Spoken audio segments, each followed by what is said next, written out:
నల్లకలువ chapter 21. పార్కులో ఒంటరిగా కూర్చొని ఆలోచిస్తూ ఉంటుంది వైషు. అప్పుడే తన భుజం మీద చేతి స్పర్శ తెలియగానే ఉలిక్కిపడి చూస్తుంది. ఎవరు అన్నట్టుగా. పక్కన విశ్వ కనబడగానే నువ్వా అని రిలాక్స్ అవుతుంది. నేనే కాని ఏంటి ఒక్కదానివి అంతలా ఆలోచిస్తున్నావు? పెళ్లి గురించా అని అడుగుతాడు విశ్వ. ఒప్పుకోనైతే ఒప్పుకున్నాను, కానీ ఎందుకో అలా ఒకరిని మోసం చేసి పెళ్లి చేసుకోవడం నచ్చట్లేదు విశ్వ అని అంటుంది వైషు. కానీ వైషు, ఇప్పుడు మనం వేద్ బాధ గురించి బాధపడితే వాడు మనకి శాశ్వతంగా దూరం అయ్యేలా ఉన్నాడు అని చెప్తున్నారు కదా. వాడిని బ్రతికించుకోవడానికైనా వాణ్ణి బాధ పెట్టక తప్పదు అని చెప్తాడు విశ్వ. అంటుందే కానీ ఎందుకో సాటిస్ఫైడ్ అనిపించట్లేదు వైషుకి. చూడు వైషు, వేద్ చెడ్డవాడు కాదు అని స్టార్ట్ చేశాడో లేదో చేతులు రెండు పైకెత్తి జోడించి, ఆపు బాబు నీ ఫ్రెండ్ పురాణం. నేను చిన్నప్పటి నుంచి చూస్తూనే ఉన్నాను కదా ఆ తిక్కల మనిషిని. ఇంకా నాకు తెలియనిదేముంది? నా విషయం పక్కన పెట్టి నీ గురించి చెప్పు అని అంటుంది వైషు. నా గురించి ఏముంది వైషు?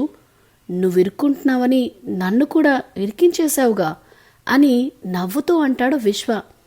ఈడియట్ అని తన భుజం మీద ఒకటి చరిచి, నిజం చెప్పు, నీకు నిహారిక అంటే ఇప్పటికీ ఇష్టం లేదా అని అడుగుతుంది వైషు.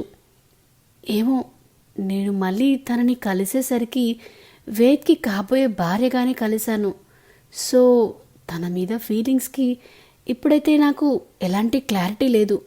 పెళ్ళయ్యాక తన బిహేవియర్తో తెలుస్తుంది నాకు తన మీద ఎలాంటి ఫీలింగ్ ఉందో అని చిన్న నవ్వుతో చెప్తాడు. కానీ ఆ నవ్వులో స్వచ్ఛత ఉండదు. అది వైషుకి కూడా అర్థమవుతుంది.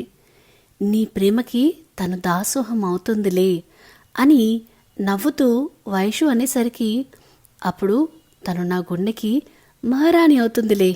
కానీ నువ్వు మాత్రం నా వేద్ని వేధించకుండా ఉంటే చాలు అని అంటాడు విశ్వ.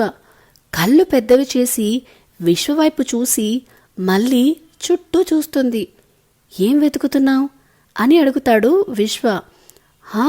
ఆగు చెప్తా అని చిన్న కర్ర ముక్క కనబడగానే తీసుకుని చేతిలో పట్టుకుని, ఇప్పుడు చెప్పు ఏమన్నావు అని అనగానే మ్యాటర్ అర్థమై కూర్చున్నవాడల్లా లేచి, అరే ఎందుకింత కోపం వాడంటే అని అంటాడు నవ్వుతూ. ఎందుకో తెలియదా అని ఈసారి 2 వాయించేస్తుంది కూడా. అబ్బా ఆపవే తల్లి, నిన్ను వాడెలా భరిస్తున్నాడో ఏంటో అని అనగానే నిన్ను అని మళ్ళీ కట్టె లేపేసరికి పరుగు అందుకుంటాడు విశ్వ. కట్టె పక్కన పడేసి, నిజంగానే నన్ను భరిస్తాడా లేక నేనేవాన్ని భరించాలా అని పిచ్చి నవ్వు నవ్వుకుంటూ తను కూడా ఇంటి బాట పడుతుంది. ఏంటి వేద్, నన్ను కలవాలని ఫోన్ చేశావు? నన్ను పెళ్లి చేసుకోవడానికి ఒప్పుకున్నావా అని ఎక్సైటింగ్గా అడుగుతుంది ఆ అమ్మాయి. పెళ్ళికైతే ఒప్పుకున్నాను, కానీ నాతో కాదు, నా ఫ్రెండ్ విశ్వతో అని అంటాడు కూల్గా. ఆ అమ్మాయికి అర్థం కాక అయోమయంగా చూస్తుంటే, చూడు సంజన, నువ్వు పెళ్ళికి ఒప్పుకోవాల్సింది నాతో కాదు, నా ఫ్రెండ్ విశ్వతో, అది కూడా సీక్రెట్గా అని అంటాడు Ved. Ved, what's wrong with you?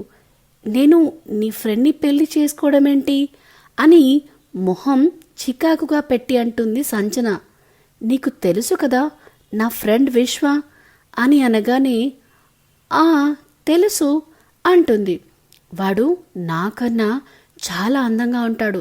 మీరిద్దరూ పక్కపక్కన కపుల్గా నిలబడితే మేడ్ ఫర్ ఈచ్ అదర్ లాగా ఉంటారు అని చెప్తాడు వేద్. వేద్, విశ్వ నీకన్నా అందంగా ఉంటాడు, కానీ నీ అంతా ఆస్తి లేదు కదా అంటుంది సంజన. వాడు మా కంపెనీలోనే మంచి జాబ్ చేస్తున్నాడు, మంచి శాలరీ కూడా వస్తుంది వాడికి. ఇంకా నేను మా కంపెనీకి సీఈఓ అయ్యాక ఇంకా శాలరీ పెంచుతాను వాడికి అని ఫ్రెండ్ గురించి గొప్పగా చెప్తాడు మన హీరో బాబు. హా, నేను అదే అంటున్నాను వేద్.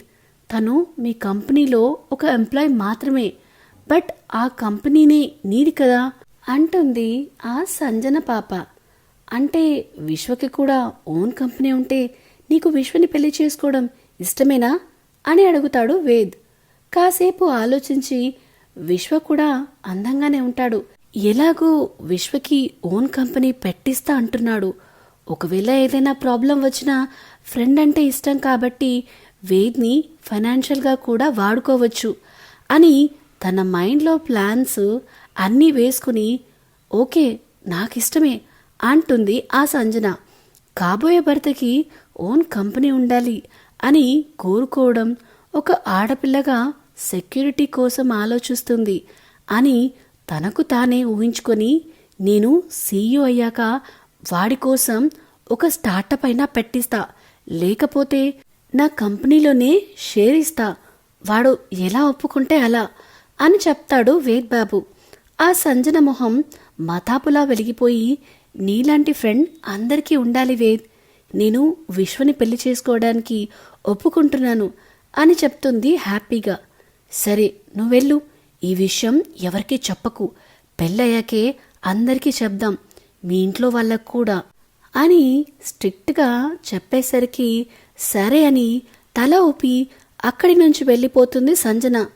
చూసావా కాబోయే హస్బెండ్ గురించి ఎంతలా ఆలోచిస్తుందో, అమ్మాయి అంటే ఇలా ఉండాలి, ఔటర్ ఇంకా ఇన్నర్ కూడా అని అనుకుంటూ నీలా స్వార్థం కోసం చూసుకోవట్లేదు అని వైషుని తిట్టుకుంటాడు కూడా మన హీరో బాబు.